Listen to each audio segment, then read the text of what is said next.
Welcome everyone to the Expat Woman Show. I'm really excited today to bring you Claire Wheatley, all the way from Portugal. Claire is a member of the Expat Woman membership. She is the founder and CEO of Moving Currency, and she was a sponsor at our recent the Expat Woman Audio Summit.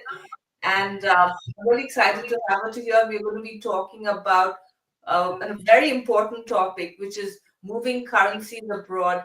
Very often, as expats, we take it for granted. We think when we move, we can just move the money, and we don't think of all the implications and the costs and maybe the challenges. So Claire's going to be talking about that today. So without further ado, Claire, I'd love for you to tell us a little bit more about yourself, what you do, and where you're based. Okay, thank you. Thanks very much, Nina, for inviting me. It's a great pleasure to be here, and I'm really excited to talk about everything today. Uh, my company's called Moving Currency, and like you say, we help people transfer funds overseas when they need to. I'm British, but I actually live in Portugal, and I've lived here for quite a number of years now. So I understand how challenging living overseas can be for some people, but also how enjoyable it is and how exciting it is to completely change your life. So the idea of moving currency is just to take the stress out of something that's quite simple. Tell us a little bit about your expat journey. How is Portugal the only country you've been an expat in? What made you move there? Have you lived in other countries? Just tell us the story so we can get a sense of, then what inspired you to start your business and moving currency. Okay. Right. The first country I lived in when I left the UK was Greece. So I lived on the island of Rhodes for about 6 months. That was in my early 20s. So that was really nice. And then after that, I went traveling around Asia and Australia. I lived in a camper van in Australia, traveled all the way around. So I definitely have the traveling bug from an early age, really. After Australia, I lived in Spain for a couple of years in the Costa del Sol. And from there, I now live in Portugal. And I've lived here for about 15 years on and off. So, quite a long time now. That's I didn't realize you lived in that many countries. So that I'm sure that really in a way inspired you to do what you do today, right? So that's my next question to you. What got moving currency? I'm sure it has a lot of moving parts to it. I think with a financial business is much harder than maybe other businesses. So what inspired you to start moving currency? When did you start it, and which country were you living in when you started this business? Um, well, I was living in Portugal and I was working for a company that does something very similar to what I do now. But I just not long become a mum. So it was just something that sort of, I think the nice thing about having your own business is the freedom that it gives you to be able to take care of your kids or work from a completely different country, a completely different time zone. It just gives you that amazing freedom, and that was part of the reason why I set up Moving Currency. So, yeah, just to give me that freedom. But why this business, like a business to move currency abroad, right? It could have been business. What was your passion? I'm sorry, was it a passion of yours, the whole financial field, or was it a challenge you faced? Because yes, definitely running a business gives you that freedom. I mean, there's feast and famine, right? There are months when you just want to get a full-time job because, like, I don't know where the income's going to come in from. But then there's other months where you can, as you said, we take our kids for sports and we can attend, you know, parent-teacher meetings and be there for them if they're sick when they're home. So, but in terms of your specific business, what what were the reasons behind you starting this? Well, I've always worked in financial services. I've worked for a big bank in the UK, financial advisors, at Swiss Bank in Gibraltar. So I've worked in financial services since I was about 18, so that's always been my background. But however, coming to Portugal, there's not really many positions in financial services where you have, when you're not able to speak Portuguese, you can't get a job in a bank here or, a big financial institution. So it had to be something that appeals to expats or British speaking people that also combines my financial services background. And the company that I worked for previously, they were doing a very similar thing, but it's a very corporate company. And I just felt like people like myself that are moving to a new country just want something a little bit more personal, a little bit more friendly that the world of financial services can be. Someone that understands their journey and genuinely wants to help them the best they can. That makes sense, yeah. And yeah, we don't think about it when if you don't speak the language in the country you move to, that can be a big issue when looking for a job. And that it's like you share, it's shared, and that inspired you to start your business. And for anyone listening to this, because I know folks who are living in countries where they don't speak the language, sometimes starting a business sounds so daunting. And so that's my next question for you. What were some of the challenges you faced starting a business, and you were living in Portugal? So in Portugal, and as an expat in general, and someone who wasn't an entrepreneur before that, I'm assuming this is your first business, right? That's right. I suppose one of the biggest challenges facing most entrepreneurs is where to get clients from. Claire, you're breaking up. Can you maybe? Yeah, yeah, Is that better? yeah. This is better. Yeah. Okay, brilliant. I guess one of the major difficulties most entrepreneurs and businesses have is where am I going to get my clients from? So that is one of the biggest challenges, finding clients and also networking to find clients and meeting people, maybe outside of the circle of friends that you're comfortable with, and getting yourself out there and going to meet people so that you can get more clients for your business and get your name out there. And I think that's probably one of the biggest challenges for me doing that. So yeah. Was it easy starting a business in Portugal? Because I know in the US, like I started the Expat Woman in San Francisco, and it was really very simple and straightforward. And I know in some countries it's harder being an entrepreneur. What was it like in Portugal? Yeah, very simple. No problems from that side of things at all. Yeah. Okay. Okay. Very cool. And so let's talk about moving currency before we talk about the finding the clients and stuff. What exactly does your company do? And yeah, because even, I know only I haven't used your services yet, but it'd be helpful for me and everyone listening to know what you do and how you work with clients. Yeah, of course. A lot of my clients are actually US residents and they're moving to different countries, so they need to move their funds over to the new country. So perhaps if you, Nina, were moving to Portugal, you would need to transfer your funds from dollars to euros into your Portuguese bank account. Now that sounds very simple, but actually a lot of banks are very confused by this process. If you go into your local branch, it's not something that they do every week, every day of the week. And it is completely solely what we do. So we know exactly what the exchange rate should look like, the charges that you're going to get. That's all very open and transparent so that you understand how much it's going to cost you to transfer your funds. We can check the bank account details for the account that the funds are going to in Portugal so that you know that your funds are safe and secure and they're going to reach the account that you're expecting your funds to be.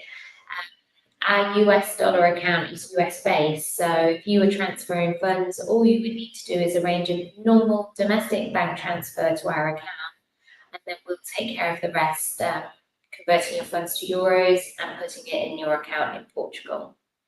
Wonderful. And do you do this just in Portugal or for anywhere in the world? For anywhere in the world, so it could be someone from Portugal moving to the US or someone moving to Spain, Mexico, wherever someone's going, we can help. Okay. And that's great. And like people use their banks as well. So how are you different from someone using a bank to transfer the funds? Forgive me if maybe you can, but I'm assuming you can use banks or maybe other financial services. So what differentiates you from other financial services or banks that are doing something similar? Yeah, I mean, I suppose the most attractive point to most people is that it's cheaper to use ourselves than bank. Our exchange rates are much better, and there's no transfer fees or additional charges. And secondly, it's just holding your hand throughout the process, taking care of your transfer, making sure you understand the whole process so you're comfortable with what you're doing. Just someone to call if you are worried about something or you're not quite sure about something. It's having a real person available to help. Wonderful. Thanks for sharing that. And let's get back to the being an entrepreneur and finding clients. So, you said that was one of your biggest challenges. So, how have you found your clients? Like, what are some strategies you've used to uh, find clients either in the US or globally? I suppose the biggest thing is I get a lot of referrals from real estate agents and other people that help people move overseas. So lawyers, real estate agents, expat groups, lots of different groups like that. But I guess first thing to start with is perhaps your friends, your family, people that you meet in the schoolyard. It's amazing what you have in your own network without actually realizing it. And a lot of my friends are estate agents, so they are happy to refer clients to me.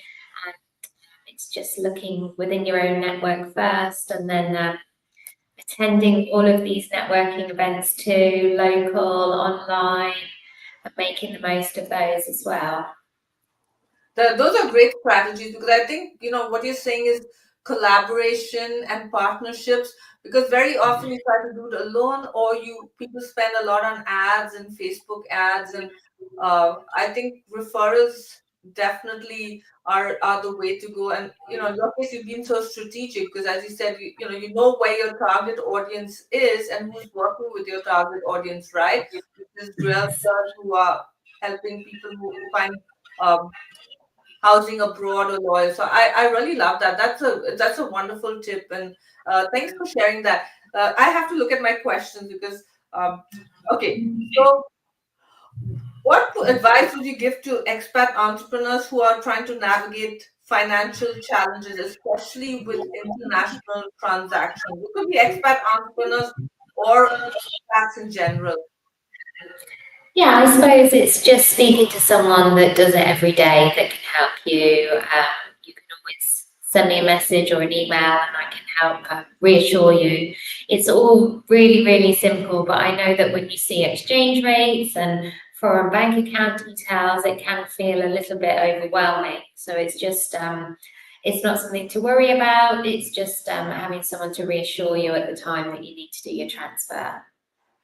I think that's part of the challenge, right? Because you have so many things you have to navigate when you move abroad, and I think as you say, having someone you can someone you can trust and who can make the process easier for you is so important. If anyone's joining us live, I see people. I'm not on LinkedIn. I'm on StreamYard. And this is streaming on LinkedIn, on YouTube, and Facebook.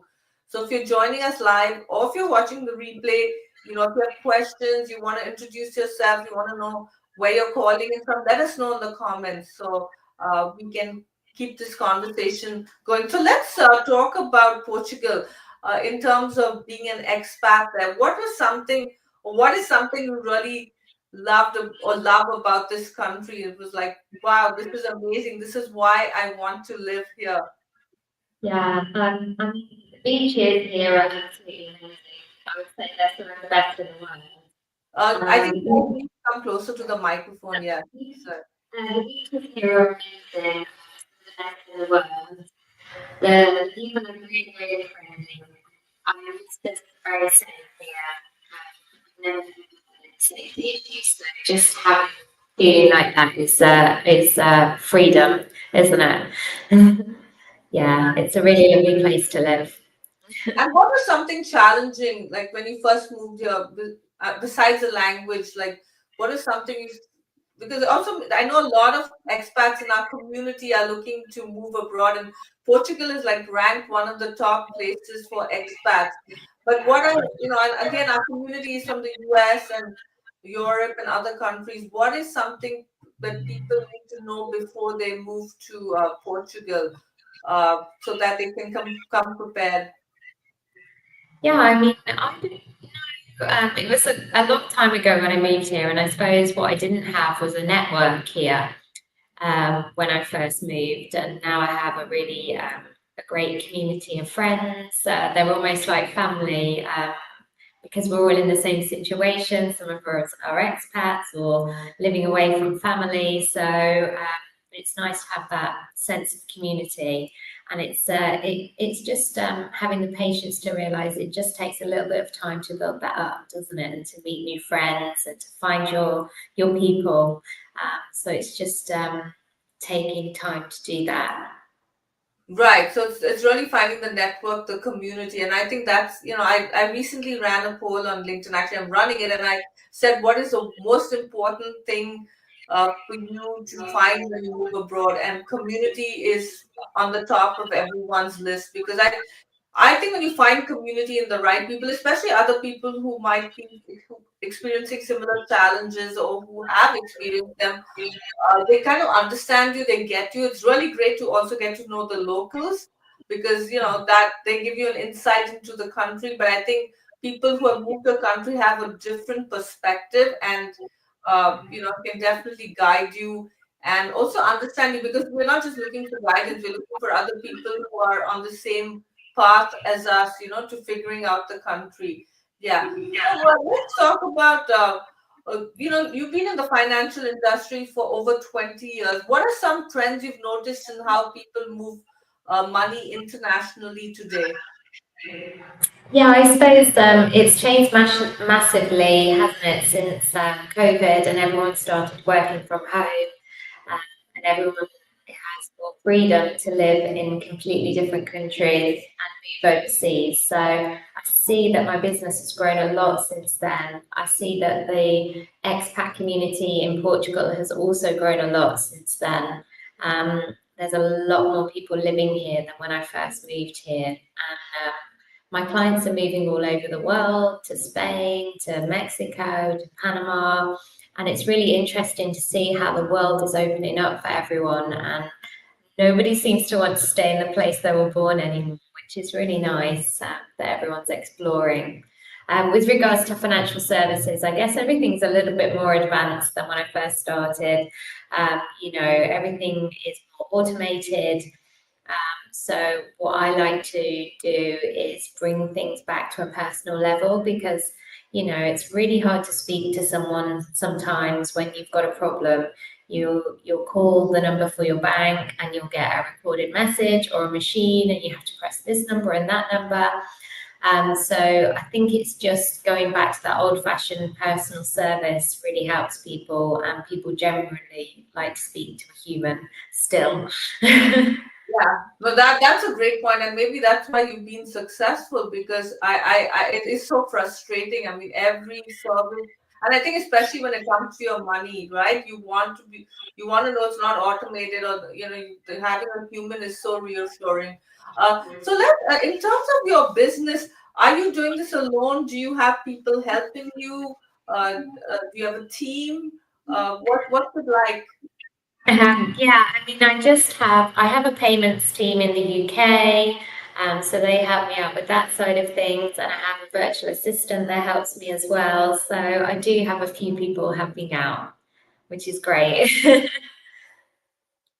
You like because you're also navigating this country, even though you've lived here for a while, and you have your mom and you have your business. So how are you balancing your work and family life, and your friends, your social life? Like, are there certain hours that you focus on your business every day? And you're also working with international clients, so if you have to be available, I guess sometimes you have to be up at hours, especially if your clients are in the US, right? So just curious, or also if you want to share some tips around this, so for entrepreneurs or aspiring entrepreneurs or living abroad, know what you do to make it all work.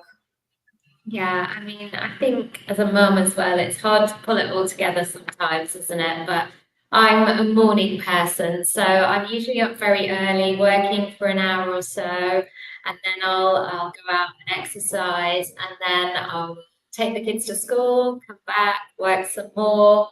I hopefully take a break in the afternoon, but that break is usually laundry or housework or chores.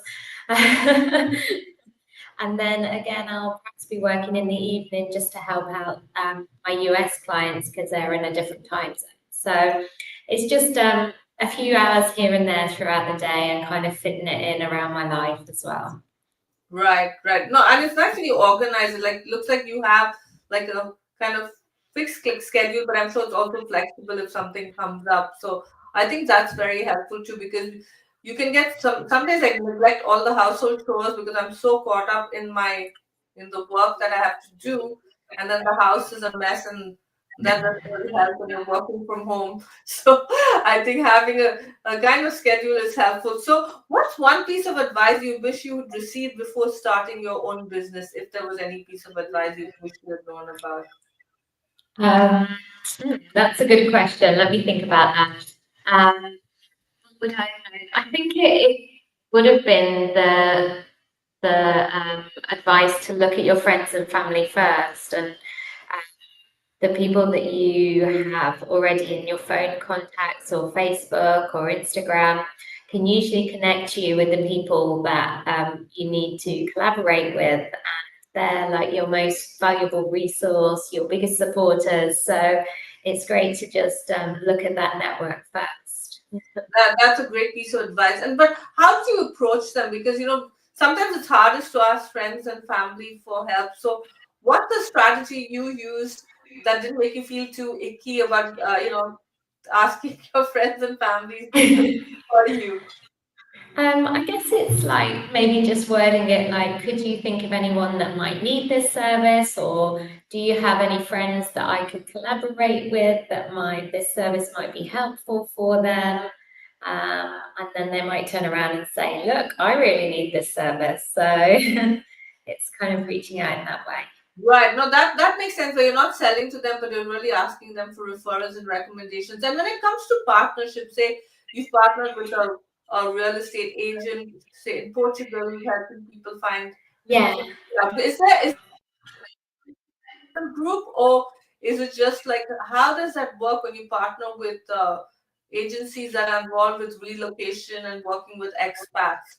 Like, because what's in it for them, right? Because unfortunately everything's so transactional, right? So not everyone's willing to refer you or recommend you. So I was just curious what strategies you use. Yeah, I mean, we do pay commission to collaborators as well, so that's nice for them. But mostly, that doesn't seem that important to them. It's more that their clients will be taken care of, that they'll receive a good service, that they're working with a genuine company, and that their money's safe and secure. And then having that reassurance seems to be the most important thing for them.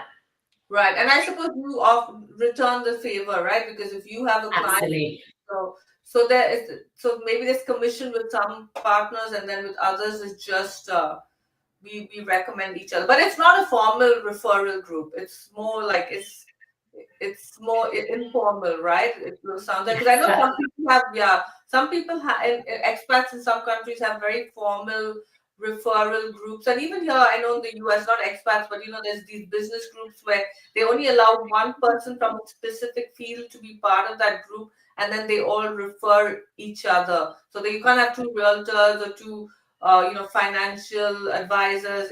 But I think yours is more flexible, and it sounds like it might work better in some ways. Um, yeah. So in terms of moving currency, we're almost at time. What are your plans for the future? Are you looking to diversify? Are you looking to move?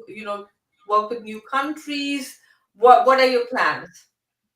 Yeah, I suppose at the moment I'm just trying to grow that referral network a little bit and find more people that I can help in that respect, look at other countries. It's trying to sort of identify the trends of where people are looking at next. And if that's a country I can help them with, finding who to collaborate with in those areas. So it's expanding in that way. Yeah. Nice. And which country right now is at the top of the list of countries that expats want to move in? I often see Portugal and Spain, but is there are there any other countries that expats are moving to in, I wouldn't say masses, but there seems to be an increase in movement or Yeah, expatriation. I mean, Portugal seems really, really popular still, and Spain also. I am finding that Greece seems to be a little bit up and coming as well. So that seems to be growing definitely, which is exciting because I love Greece. So any excuse to go to Greece. Very cool. No, and I think the beauty of Europe is all the countries are so, you can travel around so easily. It just makes it so much more exciting. So we are almost at the end of the session, Claire. So if people are interested in working with you, how can they find you? How can they connect with you? You have anything else you want to share about your business that we haven't covered? Do let me know. Okay. Yeah, I mean, you can connect with me on LinkedIn. You can check out our website, which is www.movingcurrency.com, and on there you'll find my contact number, email address. That's all on LinkedIn too. So you can send me a message, send me an email, send me a WhatsApp, however you prefer to contact me, and I can help you, whether it's for collaboration or whether you need to move money yourself. I'd be happy to help. Wonderful. And Claire, I'll have you share those in the comments of our LinkedIn Live, our YouTube, and our Facebook, so people can also look at the link. Because Yeah. as we speak, there may be someone preparing to move to another country and needing to move their money as well. I did have one final question. What about, are you looking to diversify also into people who are not moving but traveling to another country? For instance, I was in Japan and India and Australia this year, earlier in the year, and for the first time I used a Wise card, and Yeah. and that was so useful in terms of the using like a card with where you could use the currency of that country. So do you have any plans on the horizon for creating something like that, or is it right now it's just on for expats moving to other countries and moving their money? Yeah, it's mainly we just deal with bank to bank transfers at the moment, but it's definitely something that I would like to be able to offer my clients, and something that I am looking into at the moment. So hopefully I can arrange that soon because it is so handy, isn't it, just to tap your card when you're traveling. It really is, and I wasn't even aware of that there was such a feature till this year. I mean, in the past, I've been paying credit card fees. That's why it's good Yeah. to have uh, entrepreneurs like you come onto my show and share, because maybe even moving money, right? People might be using their banks, they're not aware of it. I too, when I moved to the US, I moved money and I just used the banks, and I paid so much in transaction fees and foreign exchange fees. So I'm really glad that we have entrepreneurs like you, expat women entrepreneurs like you, that are making things easier for our expats moving abroad. And hopefully, people who are watching this or watch recording will make use of your services, especially since you offer personalized services and you're there to hold their hand and answer their questions. And you've been very supportive of the expat women, and you were a sponsor at the Expat Woman Audio Summit. So I know you genuinely care about supporting women moving abroad or relocating. So thank you so much for being on the show, Claire, and I will see you inside the Expat Women membership at our event. Bye. Thank you very much. Thank you. Goodbye.